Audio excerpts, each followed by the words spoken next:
Congratulations, you have an owl pellet kit. Or maybe you ordered one of the bigger ones, or perhaps a class set. But inside your owl pellet kit, you'll find an owl pellet which has been wrapped in foil because it's been sterilized. So it gets wrapped up in foil, sterilized at high temperature.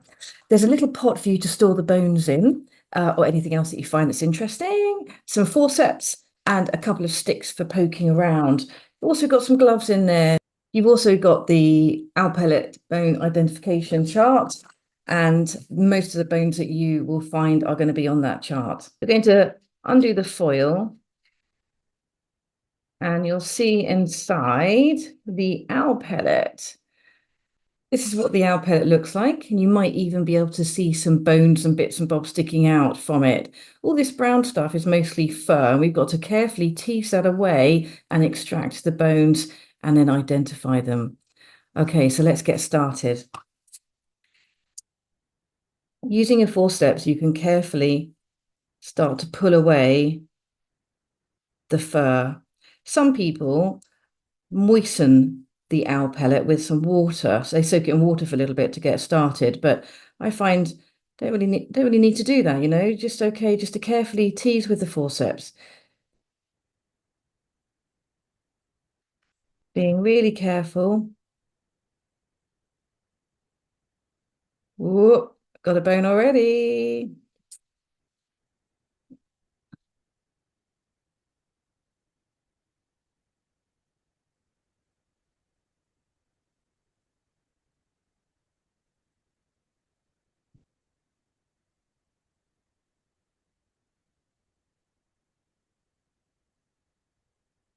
Go through everything because the bones are tiny.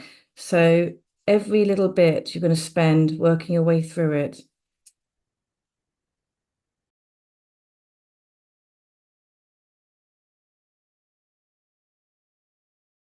So I have now discovered a skull, and I've got to be really careful here. And this is where the little sticks come in useful, because you can use them to poke carefully the bits of fluff and fur out. Okay, you don't want to be rough at this stage. You want to be really careful. There's lots of tiny bones. You can have a look at some of the bones I've already found.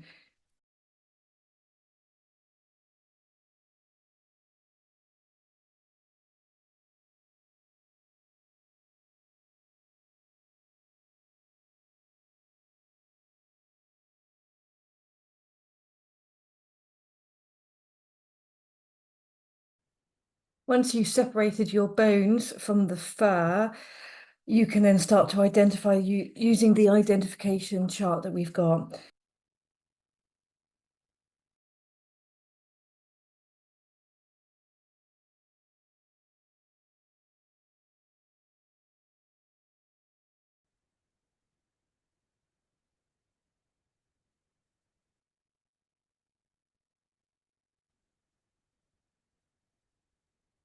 You might find that you have all the bones of one animal, so you could start to put them together like a jigsaw. Perhaps you can glue them onto a piece of paper and try to create the skeleton picture of this rodent that was unfortunately eaten by the owl.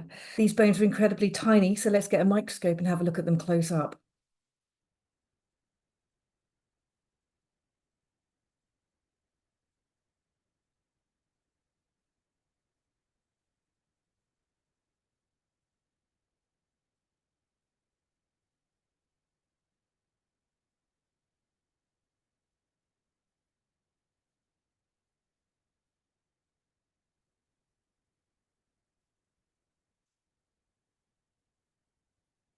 You can also clean the bones using 3% hydrogen peroxide, so you can keep them and you can store them in the little pot that we've sent.